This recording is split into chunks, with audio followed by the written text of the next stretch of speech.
ಉತ್ತರ ಕನ್ನಡ ಜಿಲ್ಲೆಯಲ್ಲಿ ರಂಜಾನ್ ಹಬ್ಬದ ಪ್ರಯುಕ್ತ ಮುಸ್ಲಿಂ ಬಾಂಧವರು ಸಾಮೂಹಿಕ ಪ್ರಾರ್ಥನೆ ಸಲ್ಲಿಸಿದರಲ್ಲದೆ ತದನಂತರ ಪರಸ್ಪರ ಶುಭಾಶಯಗಳನ್ನು ವಿನಿಮಯ ಮಾಡಿಕೊಂಡರು. ಜಿಲ್ಲೆಯಲ್ಲಿ ಎಲ್ಲೆಲ್ಲಿ ರಂಜಾನ್ ಹಬ್ಬದ ಸಂಭ್ರಮ ಕಂಡುಬಂದಿತ್ತು ಎನ್ನುವುದರ ವರದಿ ಇಲ್ಲಿದೆ ನೋಡಿ. ಹಳಿಯಾಳದಲ್ಲಿ ಮುಸ್ಲಿಂ ಸಮುದಾಯದ ಪವಿತ್ರ ರಂಜಾನ್ ಹಬ್ಬವನ್ನು ಹಳಿಯಾಳ ಪಟ್ಟಣ ಮತ್ತು ಸಾಮ್ರಾಣಿ, ಭಾಗವತಿ, ತತ್ವಣಗಿ, ಜೋಗನಕೊಪ್ಪ, ತಟ್ಟಿಗೇರಿ ಗ್ರಾಮಗಳಲ್ಲಿ ಅತ್ಯಂತ ಸಂಭ್ರಮ ಸಡಗರದಿಂದ ಸಾಮೂಹಿಕವಾಗಿ ಆಚರಿಸಲಾಯಿತು. ಮಂಗಳವಾರ ಬೆಳಿಗ್ಗೆ 9 ಗಂಟೆಗೆ ಹಳಿಯಾಳ ಪಟ್ಟಣದ ಮರಡಿಗುಡ್ಡ ನಿಸರ್ಗಧಾಮದ ಹತ್ತಿರ ಇರುವ ಈದ್ಗಾ ಮೈದಾನದಲ್ಲಿ 2 ವರ್ಷಗಳ ನಂತರ ಜರುಗಿದ ಸಾಮೂಹಿಕ ಪ್ರಾರ್ಥನೆಯಲ್ಲಿ ಸಾವಿರಾರು ಸಂಖ್ಯೆಯ ಮುಸ್ಲಿಂ ಬಾಂಧವರು ಶ್ವೇತ ಸಮವಸ್ತ್ರವನ್ನು ಧರಿಸಿ ದೇವರಲ್ಲಿ ಪ್ರಾರ್ಥನೆ ಸಲ್ಲಿಸಿ ಪರಸ್ಪರ ಶುಭಾಶಯಗಳನ್ನು ವಿನಿಮಯ ಮಾಡಿಕೊಂಡು ಆಲಂಗಿಸಿದ್ರು. ಆಶೀರ್ವಚನ ನೀಡಿ ಮಾತನಾಡಿದ ಮುಫ್ತಿ ಫಯಾಜ್ ಅಹ್ಮದ್ ಇಟ್ಟಂಗಿವಾಲೆ, ಪ್ರತಿಯೊಂದು ಧರ್ಮವೂ ಶಾಂತಿ ಮತ್ತು ಸಹೋದರತ್ವ ಸಾರುತ್ತದೆ. ಈ ನಿಟ್ಟಿನಲ್ಲಿ ನಾವೆಲ್ಲರೂ ಸಹಬಾಳ್ವೆಯಿಂದ ಜೀವನ ನಡೆಸಿ ದೇಶದ ಅಭಿವೃದ್ಧಿಗೆ ಶ್ರಮಿಸಬೇಕಾಗಿದೆ. ಹಿಂದೂ, ಮುಸ್ಲಿಂ ಹಾಗೂ ಕ್ರೈಸ್ತ ಧರ್ಮದವರು ಶಾಂತಿಯ ಜೀವನ ನಡೆಸಲು ಬಯಸುತ್ತಾರೆ. ಆದರೆ ಕೆಲವರು ಸ್ವಹಿತಾಸಕ್ತಿಗಾಗಿ ಧರ್ಮಗಳ ಮಧ್ಯೆ ಕಂದಕವನ್ನ ಸೃಷ್ಟಿಸಿ ಶಾಂತಿಭಂಗ ಪಡಿಸಲು ಪ್ರಯತ್ನಿಸುತ್ತಿದ್ದಾರೆ. ನಾವೆಲ್ಲರೂ ಒಗ್ಗಟ್ಟಿನಿಂದ ಇದ್ರೆ ದೇಶದ ಅಭಿವೃದ್ಧಿ ಸಾಧ್ಯವಾಗುತ್ತದೆ. ಕೋಮುಗಳ ನಡುವೆ ಒಡಕನ್ನ ಸೃಷ್ಟಿಸುವ ಜನರಿಂದ ನಾವೆಲ್ಲರೂ ದೂರ ಇದ್ದು ಶಾಂತಿ ಸೌಹಾರ್ದತೆಯಿಂದ ಜೀವನ ನಡೆಸಿ ವಿಶ್ವಕ್ಕೆ ಮಾದರಿಯಾಗಬೇಕಿದೆ ಎಂದರು. ಈ ಸಂದರ್ಭದಲ್ಲಿ ಮುಸ್ಲಿಂ ಧರ್ಮಗುರುಗಳಾದ ಮುಫ್ತಿ ಫಯಾಜ್ ಅಹ್ಮದ್ ಇಟ್ಟಂಗಿವಾಲೆ ಹಾಗೂ ಮುಫ್ತಿ ಮುಸ್ತಾಕ್ ಅಹ್ಮದ್ ಅವರು ಶಿವ ಬಸವ ಜಯಂತಿ ಹಾಗೂ ಅಕ್ಷಯ ತೃತೀಯಕ್ಕೆ ಶುಭಾಶಯಗಳನ್ನು ಕೋರಿದ್ರು. ಶಾಸಕ ಆರ್.ವಿ. ದೇಶಪಾಂಡೆ, ವಕ್ಫ್ ಬೋರ್ಡ್ ಜಿಲ್ಲಾಧ್ಯಕ್ಷ ಕಯ್ಯಾಂ ಮುಗದ್, ಬ್ಲಾಕ್ ಕಾಂಗ್ರೆಸ್ ಕಮಿಟಿ ಅಧ್ಯಕ್ಷ ಸುಭಾಷ್ ಕೋರ್ಬೇಕರ್, ಪುರಸಭೆ ಅಧ್ಯಕ್ಷ ಅಜರುದ್ದೀನ್ ಬಸರಿಕಟ್ಟಿ, ಸದಸ್ಯ ಫಯಾಜ್ ಶೇಖ್, ಪ್ರಮುಖರಾದ ಆರ್.ಎಂ. ಬಸರಿಕಟ್ಟಿ, ಅಲೀಂ ಬಸರಿಕಟ್ಟಿ, ಅಬ್ದುಲ್ ಸಲಾಂ ದಲಾಲ್, ಕೆಪಿ ಮುಜಾವರ್, ಎಂಎ ಕಾಗದ್, ಇಮ್ತಿಯಾರ್ ಶೇಖ್, ಅಜರ್ ಹಲಸಿ ಹಾಗೂ ಇನ್ನಿತರರು ಉಪಸ್ಥಿತರಿದ್ದರು. ಇನ್ನು ಅಂಕೋಲಾ ತಾಲೂಕಿನ ಬಾಳೆಗುಳಿ ಸಮೀಪದ ಕೃಷ್ಣಾಪುರ ಈದ್ಗಾ ಮೈದಾನದಲ್ಲಿ ಮುಸ್ಲಿಂ ಬಾಂಧವರು ರಂಜಾನ್ ಹಬ್ಬದ ಪ್ರಯುಕ್ತ ಸಾಮೂಹಿಕ ಪ್ರಾರ್ಥನೆ ಸಲ್ಲಿಸಿದ್ರು. ಪರಸ್ಪರ ಪ್ರೀತಿ ವಿನಿಮಯ ಮಾಡಿಕೊಂಡ್ರು. ಅಸ್ಗರ್ ಅಲಿ ಪ್ರಾರ್ಥನೆ ಸಲ್ಲಿಸಿದ್ರು. ಮೌಲಾನ್ ಇಶ್ಫಿಯಾಕ್ ಅಹ್ಮದ್ ಖಾನ್ ಪ್ರವಚನ ನೀಡಿದ್ರು.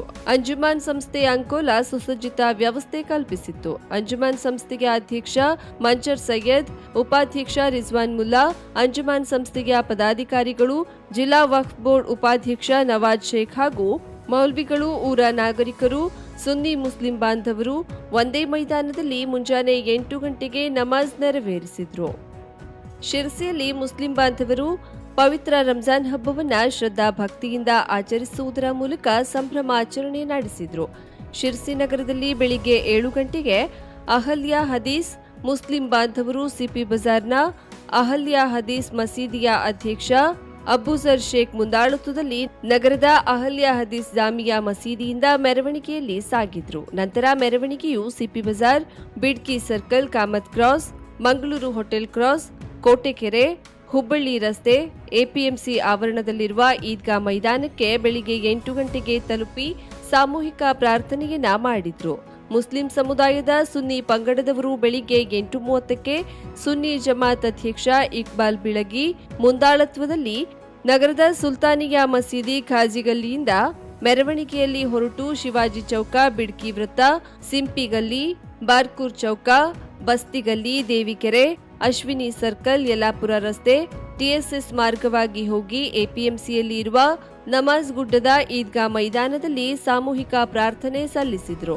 ಈ ಸಂದರ್ಭದಲ್ಲಿ ಡಿಎಸ್ಪಿ ರವಿ ನಾಯ್ಕ್, ಸಿಪಿಐ ರಾಮಚಂದ್ರ ನಾಯ್ಕ್ ಇವರ ಮಾರ್ಗದರ್ಶನದಲ್ಲಿ ನಗರ ಠಾಣೆ ಪಿಎಸ್ಐ ರಾಜ್ಕುಮಾರ್, ಮಾರುಕಟ್ಟೆ ಠಾಣೆ ಪಿಎಸ್ಐ ಭೀಮಾಶಂಕರ್, ಗ್ರಾಮೀಣ ಠಾಣೆ ಪಿಎಸ್ಐ ಈರಯ್ಯ ಹಾಗೂ ಸಿಬ್ಬಂದಿಗಳು ಸೂಕ್ತ ಬಂದೋಬಸ್ತ್ ಕೈಗೊಂಡಿದ್ದರು. ಶ್ರಮದಾನದಿಂದಲೇ ಆವಿರ್ಭವಿಸಿದ ತಾಲೂಕಿನ ಚೌಥನಿ ಕಾಸ್ಮುಡಿ ಶ್ರೀ ಹನುಮಂತ ದೇವಸ್ಥಾನದ ಸ್ವಯಂವರ ಕಲ್ಯಾಣ ಮಂಟಪದ ಉದ್ಘಾಟನೆ, ದೇವಸ್ಥಾನದ 26ನೇ ವರ್ಷದ ಪ್ರತಿಷ್ಠಾ ವರ್ಧಂತಿ ಉತ್ಸವ, ಸಾಮೂಹಿಕ ಶನಿ ಪೂಜೆ ಸಮಾರಂಭವು ಮೇ 7ರಂದು ನೆರವೇರಲಿದೆ. ಈ ಕುರಿತು ಮಂಗಳವಾರ ದೇವಸ್ಥಾನದ ಕಲ್ಯಾಣ ಮಂಟಪದಲ್ಲಿ ಪತ್ರಿಕಾಗೋಷ್ಠಿ ನಡೆಸಿದ ಕಾಸ್ಮುಡಿ ಶ್ರೀ ಹನುಮಂತ ದೇವಸ್ಥಾನದ ಆಡಳಿತ ಮಂಡಳಿಯ ಅಧ್ಯಕ್ಷ ಅಣ್ಣಪ್ಪ ನಾಯ್ಕ್, ಈ ದೇವಸ್ಥಾನವು ಎಲ್ಲ ಜಾತಿ ವರ್ಗದ ಜನರ ಶ್ರದ್ಧಾ ಕೇಂದ್ರವಾಗಿದೆ. ಶಾಸಕ ಸುನಿಲ್ ನಾಯ್ಕ್, ಉದ್ಯಮಿ ಈರಪ್ಪ ಗರ್ಡಿಕರ್, ಪ್ರಕಾಶ್ ನಾಯ್ಕ್ ಸೇರಿದಂತೆ ಹಲವು ದಾನಿಗಳು ಸ್ವಯಂವರ ಕಲ್ಯಾಣ ನಿರ್ಮಾಣಕ್ಕೆ ದಾನದ ರೂಪದಲ್ಲಿ ಸೇವೆ ಸಲ್ಲಿಸಿದ್ದಾರೆ. ಪುರವರ್ಗ ಚೌಥನಿ ಭಾಗದ ಯುವಕರು ಕರಸೇವೆಯ ಮೂಲಕ ಭವ್ಯ ಕಲ್ಯಾಣ ಮಂಟಪ ನಿರ್ಮಾಣಕ್ಕೆ ಕಾರಣರಾಗಿದ್ದಾರೆ. ಈ ಕಲ್ಯಾಣ ಮಂಟಪವನ್ನ ಬಡವರಿಗಾಗಿ ಕಟ್ಟಲಾಗಿದ್ದು, ಬಾಡಿಗೆ ಹಣವನ್ನ ಸಂಗ್ರಹಿಸುವುದು ನಮ್ಮ ಉದ್ದೇಶವಲ್ಲ. ದೇವಸ್ಥಾನಕ್ಕೆ ಕೇವಲ 5,000 ರೂಪಾಯಿ ದೇಣಿಗೆ ನೀಡಿ ಕಲ್ಯಾಣ ಮಂಟಪವನ್ನ ಬಳಸಿಕೊಳ್ಳಬಹುದಾಗಿದೆ. ಅಡುಗೆ ಮನೆ, ಪಾತ್ರೆ, ಕುರ್ಚಿ ಎಲ್ಲವೂ ಉಚಿತವಾಗಿಯೇ ನೀಡಲಾಗ್ತಿದೆ. 25,000 ರೂಪಾಯಿ ನೀಡಿದ ದಾನಿಗಳನ್ನ ಅಜೀವ ಸದಸ್ಯರನ್ನಾಗಿ ಸ್ವೀಕರಿಸಿ ಅವರ ಭಾವಚಿತ್ರವನ್ನ ಕಲ್ಯಾಣ ಮಂಟಪದಲ್ಲಿ ಅಳವಡಿಸುವುದು ಮಾತ್ರವಲ್ಲ, ಅವರಿಗೆ ವರ್ಷಕ್ಕೆ 1 ದಿನದಂತೆ 5 ವರ್ಷಗಳ ಕಾಲ ಉಚಿತವಾಗಿ ಕಲ್ಯಾಣ ಮಂಟಪವನ್ನ ಬಳಸಿಕೊಳ್ಳಲು ಅವಕಾಶ ಕಲ್ಪಿಸಲಾಗಿದೆ ಎಂದು ವಿವರಿಸಿದರು. ಯಾರು ಬಂದ್ರು ದೇವ್ರ ಸೇವೆ ಮಾಡ್ಬೋದು, ಇಲ್ಲಿ ಬಂದು ಮಾತಾಡ್ಬೋದು. ಮತ್ತು ಆಫೀಸ್ ಇದೆ, ಇಲ್ಲಿ ಎಷ್ಟೊತ್ತು ಹೋದ್ರು ಸಿಗ್ತೀವಿ. ಇನ್ನೊಂದಂದರೆ ನಮ್ಮ ದೇವಸ್ಥಾನದ ಈ ಕಟ್ಟಡಕ್ಕೆ ಒಂದು ಸ್ಕೀಮ್ ಮಾಡಿದರು. 25,000 ರೂಪಾಯಿ ಕೊಟ್ಟು ಅಜೀವ ಸದಸ್ಯರಾಗಿದ್ದರೆ 25,000 ಕೊಟ್ಟು ಅಜೀವ ಸದಸ್ಯರಾಗಿದ್ದರೆ ಅವ್ರ ಫೋಟೋವನ್ನು ಈ ಥರ ಡಿಸ್ಪ್ಲೇ ಮಾಡ್ತೀವಿ. ಮತ್ತು ವರ್ಷಕ್ಕೆ 1 ದಿವಸ ಅವರಿಗೆ 5 ವರ್ಷವರೆಗೆ ಫ್ರೀ. ವರ್ಷಕ್ಕೆ 1 ದಿವಸ 5 ವರ್ಷವರೆಗೆ ಅವರಿಗೆ ಉಚಿತ ಈ ಯೂಸ್ ಮಾಡ್ಕೊಳ್ಳೋಕ್ಕೆ ಅವಕಾಶ. 25,000 ಕೊಟ್ಟರು. ಈ ಸ್ಕೀಮು ನಮಗೆ ವರ್ಕೌಟ್ ಆಗಿದೆ.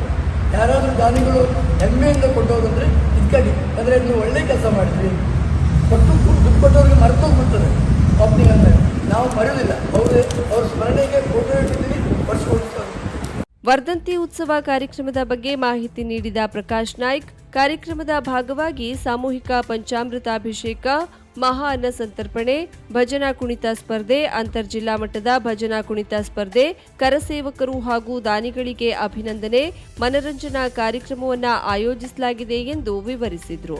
ಉದ್ಯಮಿ ಈರಪ್ಪ ಗರ್ಡಿಕರ್, ಮೃತ್ಯುಂಜಯ ಆಚಾರ್ಯ, ಗಜಾನನಾಚಾರ್ಯ, ಸುಬ್ರಾಯ್ ನಾಯ್ಕ್, ಗಣಪತಿ ನಾಯ್ಕ್ ಉಪಸ್ಥಿತರಿದ್ದರು. ಜಗಜ್ಯೋತಿ ಬಸವೇಶ್ವರ ಜಯಂತಿ ನಿಮಿತ್ತವಾಗಿ ದಾಂಡೇಲಿಯ ಪಟೇಲ್ ವೃತ್ತದಲ್ಲಿ ಪ್ರತಿಷ್ಠಾಪಿಸಲಾಗಿರುವ ಬಸವೇಶ್ವರ ಮೂರ್ತಿಗೆ ಶಾಸಕ ಆರ್.ವಿ. ದೇಶಪಾಂಡೆ ಮಾಲಾರ್ಪಣೆ ಮಾಡಿ ಪೂಜೆ ಸಲ್ಲಿಸಿದರು. ಈ ಸಂದರ್ಭದಲ್ಲಿ ಶ್ರೀ ಬಸವೇಶ್ವರ ಮೂರ್ತಿ ಪ್ರತಿಷ್ಠಾಪನಾ ಸಮಿತಿಯ ಪದಾಧಿಕಾರಿಗಳೊಂದಿಗೆ ಚರ್ಚೆ ನಡೆಸಿ ಮೂರ್ತಿಯ ಆವರಣದಲ್ಲಿ ನಡೆಯುತ್ತಿರುವ ಕೆಲಸ ಕಾರ್ಯಗಳನ್ನು ವೀಕ್ಷಿಸಿ ಮೆಚ್ಚುಗೆ ವ್ಯಕ್ತಪಡಿಸಿದರು.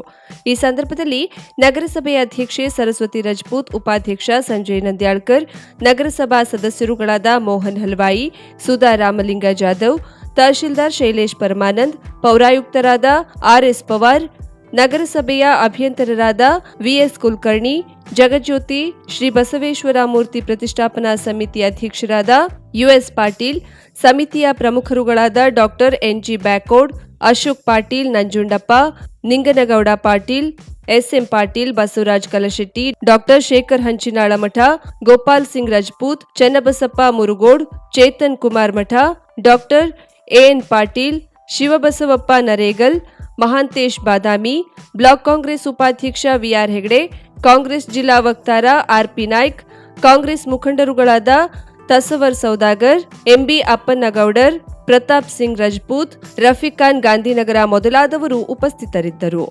ಪೇನ್ ಕ್ಲಿನಿಕ್ ನಮ್ಮ ಚಿಕಿತ್ಸಾಲಯದಲ್ಲಿ ಸಿಗುವಂತಹ ಅಡ್ವಾನ್ಸ್ ಸೌಲಭ್ಯಗಳು: dry reading for trigger points and sports training, stroke, neuro development, laser, wax, spinal traction, transcutaneous electrical nerve stimulation, pulse electromagnetic therapy, nerve and muscle stimulation, neural and joints mobilization, postnatal exercise training, myofascial release of fascia, neurological rehabilitation for paralysis patient with advanced technique, cerebral palsy and delayed milestone exercise and rehab for pediatric patient, microcurrent therapy for radiating pain.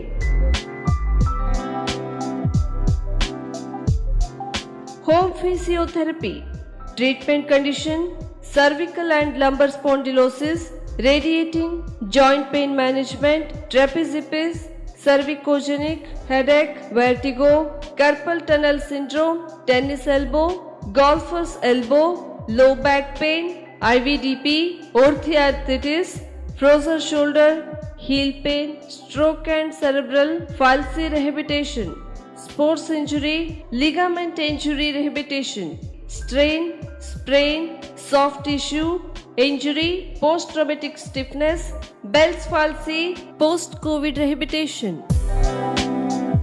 For appointment, contact 08382 222 Mobile number 9740809295. For visit G8 Suman Lakshmi Enclave near Nagamangala Regalia, Kajubag, Karwar.